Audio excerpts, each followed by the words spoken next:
130페이지에 있는 내용은 앞으로 수열을 배울 때, 특히 수열의 끝판을 공부할 때 굉장히 유용하게 사용된 내용이라서 수열과 관련 지어서 간단하게 설명을 해보겠습니다. 만약에 수열이 어, 어떤 항을 이용해서 그 다음 항을 정의할 때 수열을 귀납적으로 정의한다 그럽니다. 그럼 첫 번째 항으로 두 번째 항이 정의가 되는 거고, 두 번째 항으로 세 번째 항이 정의가 되는 거고, 이렇게 정의할 때 수열을 귀납적으로 정의한다 그러는데, 이 수열의 귀납적 정의를 이렇게 함수로 표현할 수 있을 거잖아. 이렇게 함수로 표현하면 이 수열 AN의 운동이라기보다는 수열 AN의 흐름이 어떻게 되는지를 분석할 때 합성함수를 이용을 합니다. 그 합성함수를 어떻게 이용을 하냐면 이렇게 AN으로 그 다음 항을 정의를 하면 AN도 마찬가지로 바로 그 앞에 항으로 정의가 될 거잖아. 그럼 F에 A, n-1 이렇게 되겠죠. 그런데 F를 두 번 합성한 걸 이 문제에서처럼 뭐라고 종종 적기도 하냐면 F의 제곱 두 번 합성했다는 의미에서 이렇게 적기도 합니다. 그럼 얘는 또 어떻게 정의가 되냐면 F의 F를 세 번 합성할 A, n-2 이렇게 계속 나아가면 첫 번째 항을 넣었을 때 첫 번째 항을 함수 f에 의해서 몇 번 보내면 n 플러스 한 번째 항이 되는 거야? n번 보내면 되는 거죠. 여기에 주목하면 됩니다. 얘는 이렇게 하나씩 늘어나는데 요건 하나씩 줄어들잖아. 그런 거 패턴을 파악할 때는 합이 일정하다는 걸 이용하면 실수를 줄일 수 있습니다. 이거 합이 그럼 뭐로 일정한 거야? n 플러스 1로 일정한 거죠. 하나씩 늘어나고 하나씩 줄어들고 n 플러스 1로 일정하니까 이게 1이라서 F를 n번 이런 식으로 생각하면 실수를 줄일 수 있을 것 같습니다. 이런 식으로 합성함수를 이용해서 수열을 생각할 수 있단 말이지. 그러면 이걸 그래프로 한번 나타내 봅시다. y축, x축인데 만약에 뭐 그래프가 요렇게 된다 해볼까? y는 fx 그래프를 그려보니까 만약에 이렇게 되더란 말이지. 그러면 첫 번째 항을 넣어. 그러면 첫 번째 항을 x 값에 넣었을 때 그 함수 값이 뭐가 되냐면 두 번째 항이 됩니다. 그러면 세 번째 항을 구하려면 이 두 번째 항을 다시 x 값에 넣어야 되잖아. 그런데 이 두 번째 항이 지금 y축에 찍혀 있단 말이지. 그래서 y축에 찍혀 있는 두 번째 항을 x축으로 꺼집어 내리는 역할을 하는 게 y는 x 그래프입니다. y는 x 그래프. 그래서 y는 x 그래프를 내가 요렇게 그려보겠습니다. 이게 만약에 y는 x다. y는 x다. y는 x가 너무 완만한 것 같습니다. 좀 더 가파르게. 이게 y는 x다. 이렇게 되면 이걸 어떻게 이용한다는 건가? a2를 y 값으로 가지는 이거 y는 x에 대해서 이렇게 내리면 얘가 a2가 되는 거죠. 그지? y는 x 그래프 위의 점은 x좌표, y좌표가 같으니까 이렇게 y좌표에 있는 a 두 번째 항을 그대로 x축으로 내릴 수 있습니다. 이렇게 내려서 x축으로 내린 a2를 다시 x 값에다가 넣으면 요 y 값이 세 번째 항이 나오는 거지. 그럼 다시 네 번째 항을 구하기 위해서 a3을 x축으로 내려. 그러면 이 a3에 대한 y 값을 구하면 얘가 A4가 되는 거죠. 이런 식으로 귀납적으로 정의된 수열의 흐름을 판단할 수가 있습니다. 결국 이 수열 AN은 어떻게 운동하겠어? 어떻게 움직이냐면 점점 증가하면서 어디에 가까워질 거다? 요렇게 되면서 계속 증가하면서 어디에 가까워지겠니? 이 교점은 x좌표. 상관의 좌표랑 같으니까 교점의 x좌표라고 봅시다. 교점의 x좌표에 가까워질 거다라는 걸 확인할 수 있는 거죠. 이 교점의 x좌표를 알파, 알파라 하면 수열 AN은 점점 증가하면서 알파에 가까워질 것이다 라는 걸 확인할 수 있는 거예요.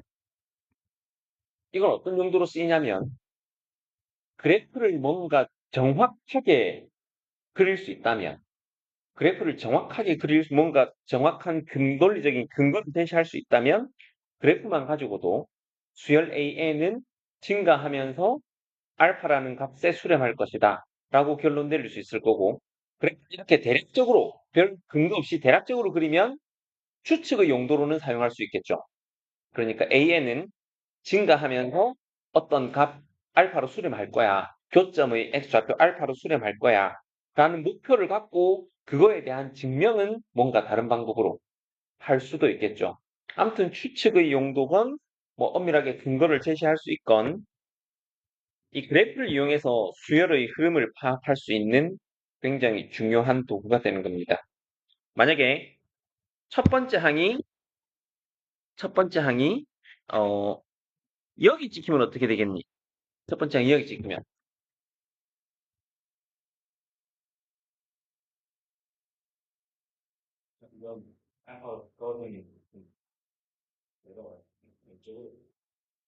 어떻게 되겠니? 사실은 따지고 보면 아까 N이 증가했었던 이유는 이 그래프가 Y는 X축 위에 있었잖아.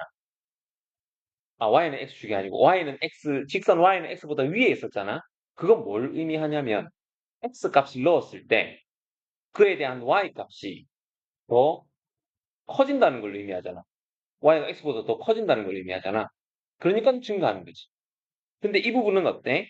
이 부분은 Y는 X 밑에 있잖아요. 그럼 A1을 넣으면 첫 번째 항을 넣으면 두 번째 항은 어떻게 나오겠니? 첫 번째 항보다 더 작게 나옵니다.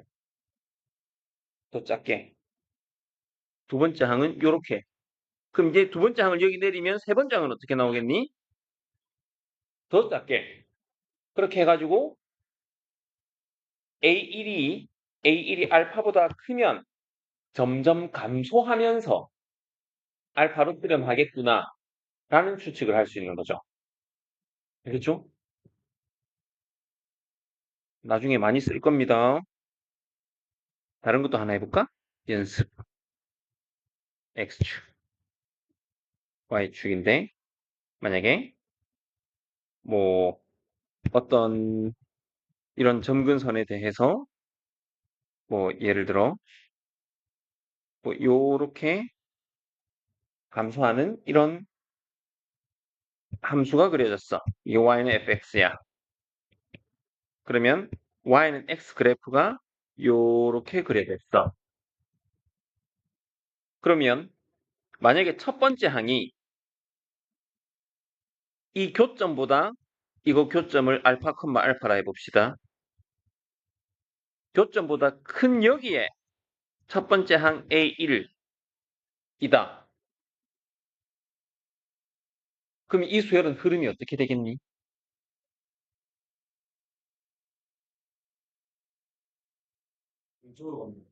해볼까?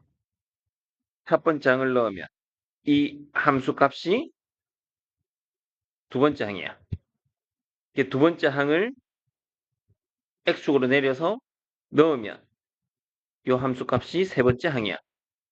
그럼 세 번째 항을 x축으로 내리면 이게 세 번째 항이니까 이 함수 값이 네 번째 항이야. 어떻게 될 거라는 걸 알 수 있니? 그죠? 이거 수렴합니다. 수렴하는데 이건 어떻게 수렴하냐면 홀수 번째 항은 점점 감소하면서 알파로 가까워지고 짝수 번째 항은 어때? 짝수 번째 항은 A2부터 두 번째 항부터 시작해가지고 점점 증가하면서 알파에 가까워지는 거야. 점점 증가하면서. 결과적으로 수렴하긴 하겠지. 결과적으로 알파에 가까워지긴 하겠지만 증명의 목표를 이렇게 잡아야 돼. 아, 홀수항은 감소하면서 알파에 수렴하고 짝수항은 증가하면서 알파에 수렴하니까 결과적으로 이 수열 전체가 알파에 수렴하겠구나. 진동하면서. 그걸 목표로 잡을 수 있는 겁니다. 목표를 잡고 나서 증명을 시도하는 것과 이 맨바닥에 헤딩하는 건 틀린 차이입니다. 어떻게, 어떻게 흘러갈지 알고 증명을 시도하는 것과 그러지 못한 상황에서 증명을 시도하는 건 틀린 차이거든. 그래서, 그래서 이런 흐름을, 이 그래프를 이용해서 수열을, 통합적으로 정의된 수열의 흐름을 알 수 있다는 이야기였습니다. 넘어갑시다. 역함수 봅시다. 역함수. 어, 뭐, 내용은 짐작하고 있겠지만, x에서 y로 가는 함수가 있으면, 그 함수 f가 x를 요 y로 대응시킨다고 합시다.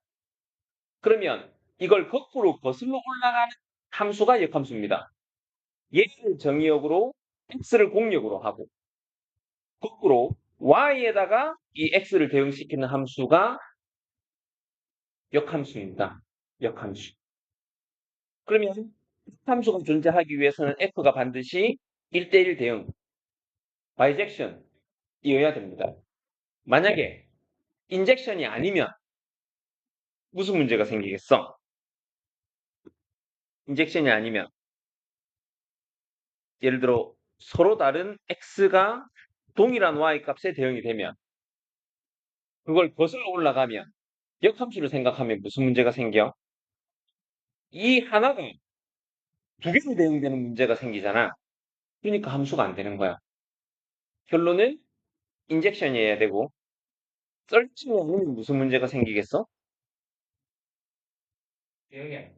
그죠. 썰젝션이 아니라면 이렇게 화살표를 받지 못하는 원소가 존재하잖아.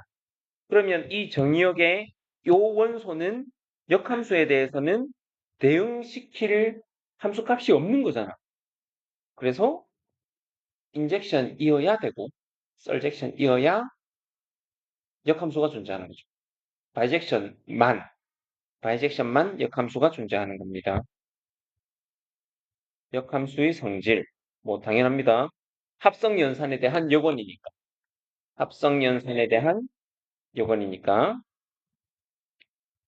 당연한데 중요한 건 뭐냐면 F랑 G의 역함수는 어떻게 되는 거니?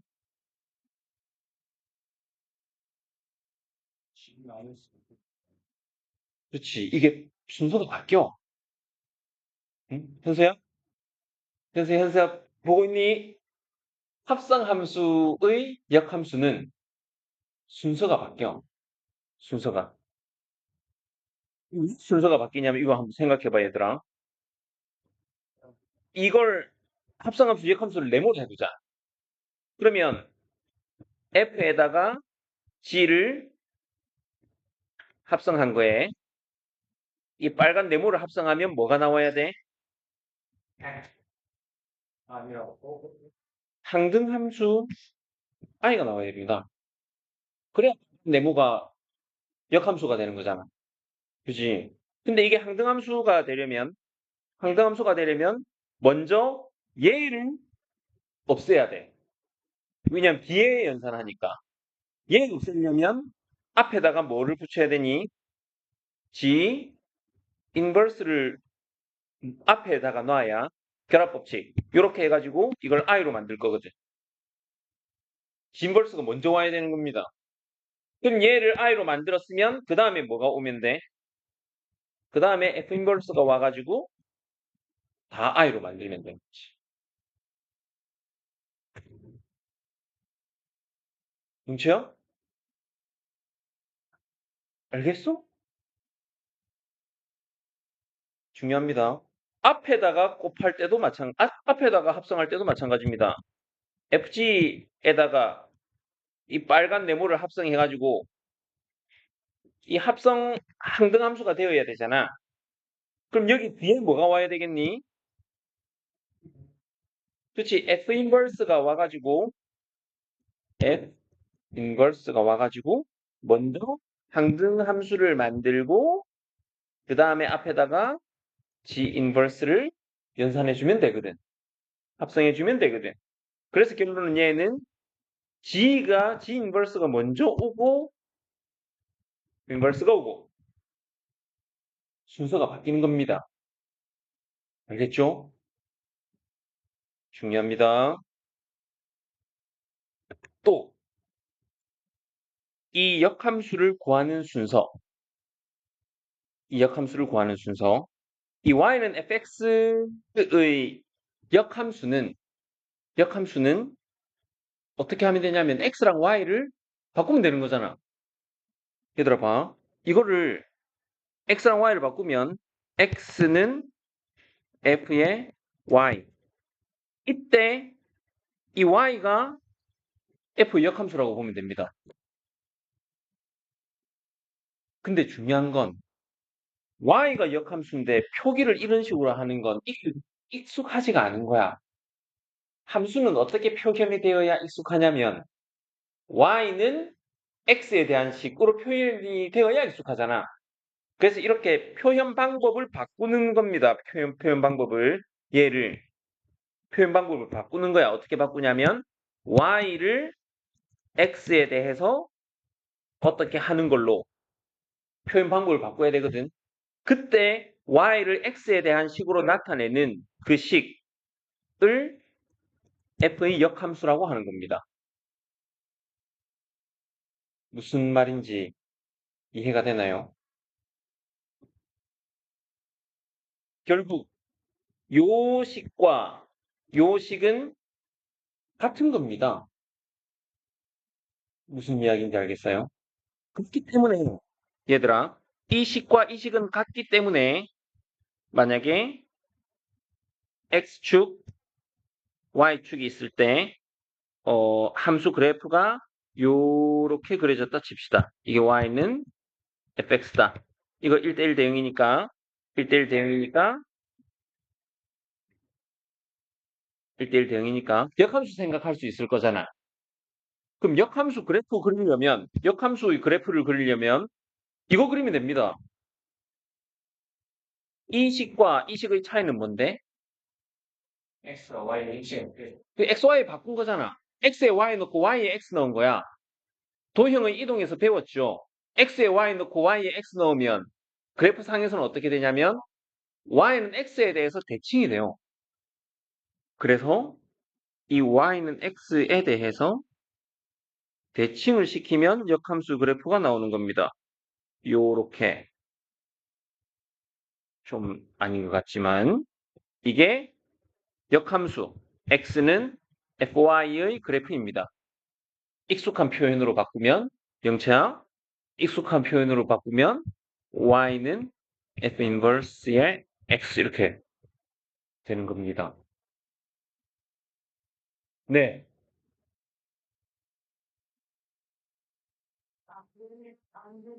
네.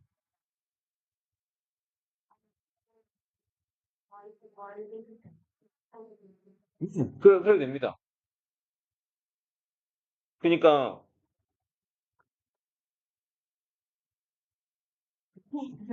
대충 보이는 시험지에다 시험지에 x축, y축이 그려져 있잖아. 그러면 이 x축을 y에 놓치고 요거를 x로 놓치면 내 알기 그래프가 보이는 x와 y를 x로 놓친 다음에 시험지 뒤집어가지고 이렇게 보면 역함수 그래프가 보이겠죠. 그래서 생각할 수도 있고 일반적으로는 함수 그래프를 y는 x에 대해서 이렇게 대칭이동시켜서 그렇기 때문에, 얘들아, 그렇기 때문에 보통 어떤 문제가 종종 나오냐면, 원래 함수와 역함수의 그래프 교점에 대한 문제가 종종 나옵니다. 원래 함수 그래프와 역함수 그래프의 교점. 지금 여기에서는 이런 교점에 대한 문제가 나오는데, 그런 문제를 대부분은 어떻게 해결을 하냐면, 원래 함수와 y는 x와의 교점이 원래 함수와 역함수의 교점도 되거든. 그 사실을 이용할 때가 많습니다. 브랜드? 꼭 중요한 이야기 할 때 잔다. 봐봐. 원래 함수 그래프를 y는 x에 대해서 대칭시키면 역함수 그래프가 나와. 그렇기 때문에 원래 함수와 y는 x와의 교점이 원래 함수와 역함수와의 교점도 되는 거야. 근데 서연아, 중요한 건 그 방향이야, 방향. 그 방향이 무슨 이야기냐면, 원래 함수와 y는 x의 교점이 원래 함수와 역함수의 교점이 됩니다. 하지만 원래 함수와 그 역함수의 교점이 원래 함수와 y는 x 교점이 되는 건 아닙니다. 제가 하는 이야기 무슨 말인지 알겠어요? 그러니까 원래 함수와 y는 x와의 교점은 원래 함수와 역함수의 교점이 되지만, 원래 함수와 역함수의 교점이 항상 y는 x 위에 있는다는 보장이 없어. 예를 들면 y는 x분의 1 있잖아. y는 x분의 1의 역함수와 교점이 몇 개야? y는 x분의 1 역함수와의 교점 무수히 많잖아. 왜냐하면 역함수 생각해도 그대로니까. 그런데 원래 함수와 y는 x와의 교점 몇 개야? 무수 1,1 마이너스 1, 마이너스 1 두 개.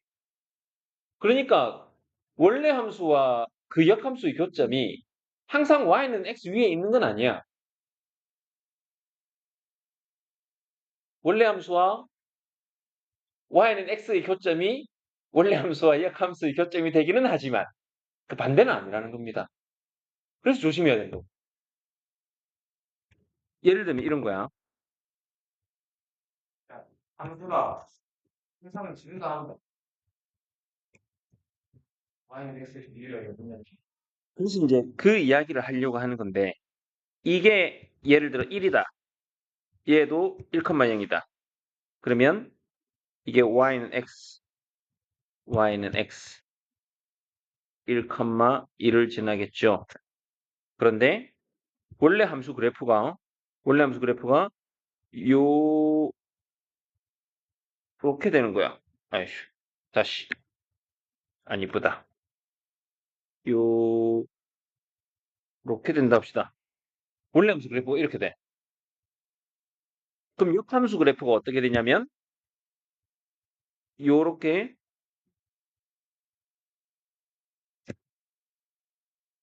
이렇게 돼.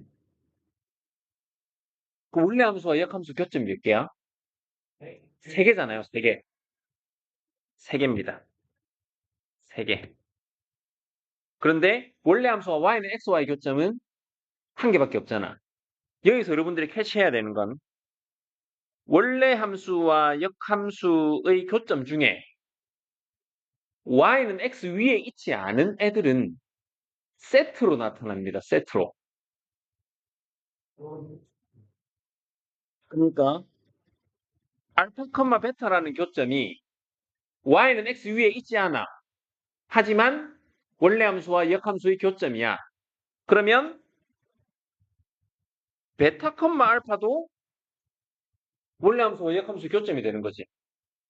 그죠? 이거 당연한 거죠. 왜냐하면 교점이니까 알파, 베타는 원래 함수 그래프 위에 있어. 그러니까 베타, 알파는 역함수 그래프 위에 있는 거야. 그 다음에 교점이니까 알파, 베타는 역함수 그래프 위에 있어. 그러니까 베타, 알파는 원래 함수 그래프 위에도 있는 거야. 그래서 y는 x 위에 있지 않은 교점은 항상 세트로 나타납니다. 세트로. 세트로. 세트로 나타나는데 우리가 쭉 역된 그래프를 생각할 때는 이 점에서 이 점, 이 세트가 어떤 성질이 있어? y는 x에 대해서 대칭인 성질이 있잖아. 근데 그래프가 이렇게 쭉 두 점을 연결시키면 더더군다나 연결시키는 함수가 1대1 대응이면 1대1 대응이라는 건 뭘 의미해? 쭉 연결되어 있는 그래프인데 1대1 대응이라는 건 증감이 안 바뀐다는 거예요. 근데 이 점에서 이 점으로 가는데 증감이 안 바뀌면서 쭉 연결되어 있으면 증가하겠어, 감소하겠어? 감소할 수밖에 없다는 겁니다. 그 무슨 이야기냐면 y는 x 이외의 교점이 생기면 그 역함수든 원래 함수든 감소할 수밖에 없습니다. 감소. 쭉 연결되어 있으면. 그럼 반대로 생각하면 뭐냐면 원래 함수가 증가 함수라는 보장만 되면 원래 함수가 증가 함수라는 보장만 되면 원래 함수와 역함수의 교점에 대한 문제를 해결할 때 보통 역함수는 지저분하게 나오거든. 1차 함수가 아니고서야 원래 함수가 1차 함수가 아니고서야 역함수는 지저분합니다. 그렇기 때문에 원래 함수가 증가 함수라는 것만 보장이 되면 원래 함수와 역함수의 교점 대신에 뭘 체크하면 된다고? 원래 함수와 y는 x와의 교점을 체크해서 문제를 풀면 된다고. 근데 그걸 하기 위해서는 반드시 뭘 찝어줘야 된다고? 증가 함수라는 걸 찝어줘야 된다고. 찝지 않으면 감점. 논리적인 비약이 있으니까 그렇게 되는 겁니다. 여러분들이 그래프를 정확하게 그릴 줄 아는 거라면 그냥 찝어주기만 하면 됩니다. 뭐 엄밀하게 증명하고 그런 거 필요 없고 정체 모르는 함수라면 엄밀하게 증명을 해야 되겠지만 예를 들어 2차 함수인데 꼭지점보다 아래로 볼록한 2차 함수인데 꼭지점보다 오른쪽에 있으면 이거 증감수잖아. 그런 거 뭐 증명하고 그럴 필요는 없습니다. 하지만 언급은 해줘야 된다고. 증가함수니까 나는 y는 x와의 교점을 생각할 거다. 라고 언급은 해줘야 된다고.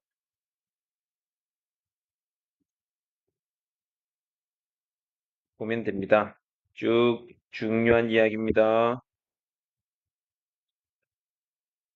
네, 보세요.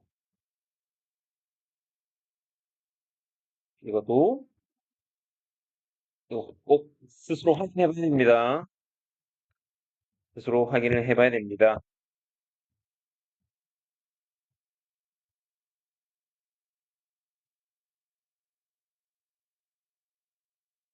이런 것도 중요합니다. 풀어보세요.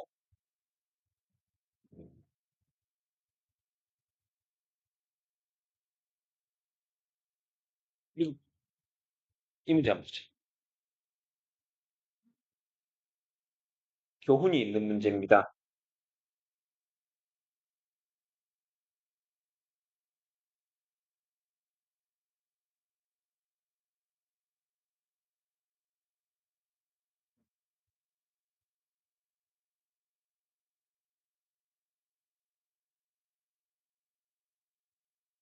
자, 무슨 교훈이 있는 문제냐면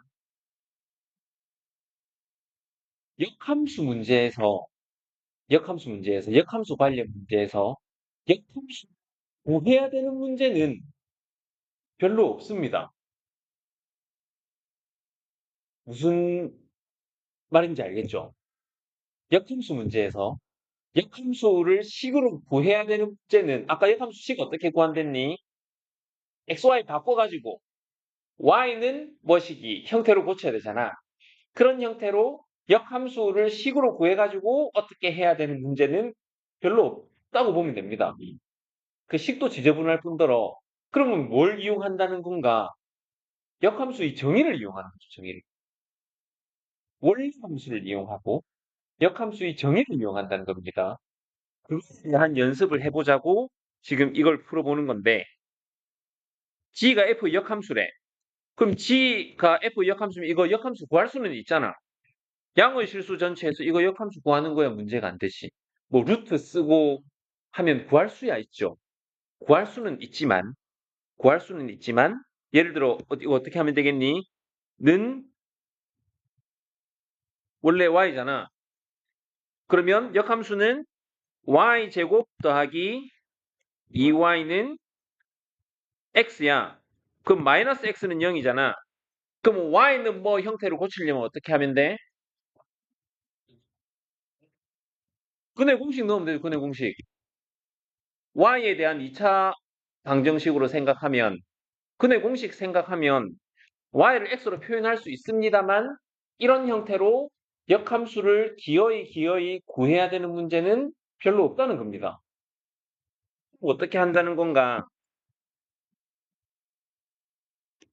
봅시다. FG3을 구하랬잖아? 그럼 얘를 뭐라고 두는 거야? G3을 T라고 두면, T는 어떤 식을 만족하는가를 체크하는 거지. T는 어떤 식을 만족하는 거야? FT가 3이니까 T제곱 플러스 2T가 3이 되는 숫자이구나. 라는 걸 아는 거죠. 그러면 HT를 구하려면 어떻게 하면 되니? T 플러스 1을 HT를 구해야 돼. HT를 구해야 돼. 그럼 T 플러스 1을 FT는 3이잖아. 얘가 FT죠. 그러면 이제 T 플러스 1만 찾으면 돼. T만 찾으면 돼. 그러면 이걸 만족하는 T를 찾는 건 어렵지 않잖아요.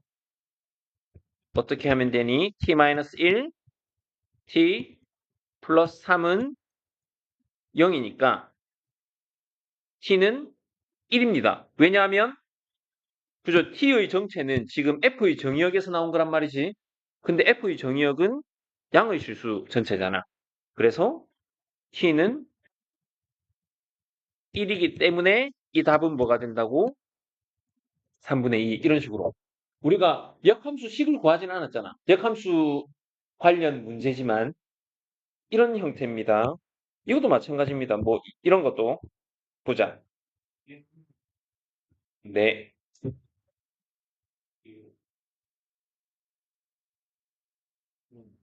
음? 만약에 x가 x제곱 플러스 x 플러스 1이라고 나왔으면 이제 오는 거죠. x제곱 플러스 2x 플러스 1 그렇게 되면 r 플러스에 r 플러스 가는 거죠. 플러스 1 그러면 이렇게 되잖아. 아니지? 이렇게 되겠네. 그렇죠. 어. 이 함수잖아. 양수에서 정의된 함수는 이 함수인데 그러면 이거 로의 함수라 했으니까 썰젝션이 아닌 거지.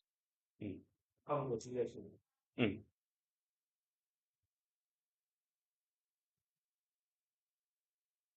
이것도 봅시다. 얘는 사실은 fx의 역함수 구하는 건 어렵지 않잖아. 그래서 1차 함수니까 역함수도 깔끔하게 나올 겁니다. 하지만 굳이 그렇게 하는 것보다 계속 우리가 할 방법을 연습을 해야 됩니다. 그러니까 이것도 마찬가지로 h의 fx인데 이 fx를 t라고 두는 겁니다. 근데 우리는 ht를 구해야 되잖아. 우리가 저번 시간에 이야기했던 합성 함수에서 치환이라는 게 정말 유용한 도구가 될 거다라는 거의 연장선인데 그러면 HT가 지금 GX로 표현이 됐습니다. GX는 X제곱 마이너스 1입니다. 그러면 hx를 구하려면 목표를 뭐라고 잡아야 돼? hx를 구하려면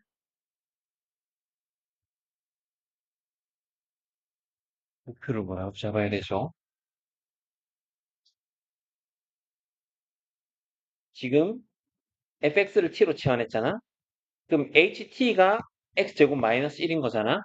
그러면 hx를 구하려면 그 목표는 이 우변이 t로 표현되어야 되는 겁니다. 결국 x를 t로 표현해야지 라는 게 목표가 되는 거예요. x를 t로 표현해야지. 그런데 fx가 뭐냐면 x 플러스 2거든. 그러면 x를 t로 표현하는 건 문제가 안 되잖아? x 플러스 2가 t니까 x는 t로 표현하면 t 마이너스 2가 되는 겁니다. 그래서 t 마이너스 2의 제곱 마이너스 1이다.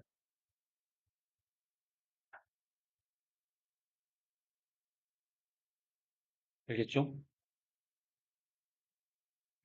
끝난 거죠? ht가 t 마이너스 2의 제곱 마이너스 1이니까 hx는 이것만 x로 고치면 되겠지. 이것도 마찬가지죠. 역함수를 구할 이 문제의 취지는 그거겠죠. 1번에 이게 있는 걸로 봐서는 f.k가 g니까 k를 어떻게 구하라는 거야? 왼쪽에 f 인버스를 합성 연산을 해가지고 구하겠지. 이렇게. 하지만 굳이 이렇게 하는 것보다 이것도 역함수를 구하지 않더라도 얘는 fk의 x라고 볼 수 있으니까 얘를 t라고 치환하면 ft가 뭐가 되는 거야? x제곱 마이너스 1이 되는 거야. 그럼 내 목표는 뭐라고 잡으면 돼? 목표는 뭐라고 잡으면 돼요? 난 kx를 구해야 돼. 그렇지. 그냥 kx를 구해야 되는데 지금 kx는 t야. t를 x로 표현하기만 하면 목표 달성인 거예요. t를 x로 표현하기만 하면. 그런데 ft는 뭐가 되냐면 ft는 t 플러스입니다. 그러니까 t를 x로 표현하면 t는 x제곱 마이너스 3인데 얘가 뭐냐면 kx야. 그러니까 kx는 x제곱 마이너스 3이라고 구하게 되는 거죠. 똑같은 패턴을 지금 계속 같은 방법으로 지금 반복하는 연습하고 있는 겁니다. 이런 것도 연습을 해보고 연습 문제를 풀어보겠습니다. 연습 문제를 5번이 5번 풀어보고 7번이 7번 풀어보고 자, 풀어. 시간 없다.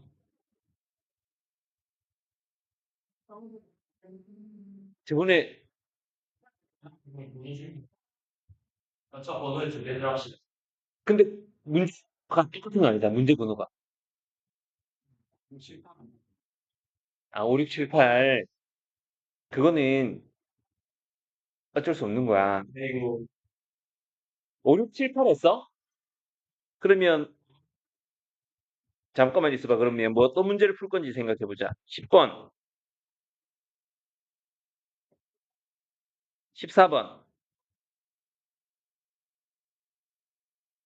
16, 17. 그럼 저번 시간에 푼 애 중복되는 애가 누구니? 7, 5, 7. 그러면 그냥 자기 번호 하자. 중, 자, 빨리, 빨리, 빨리.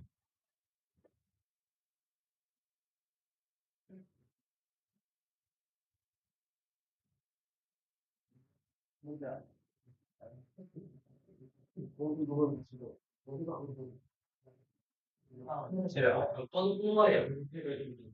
이게 번호 다 걸렸어. 자기 번호. 5, 7, 10, 14, 16, 17.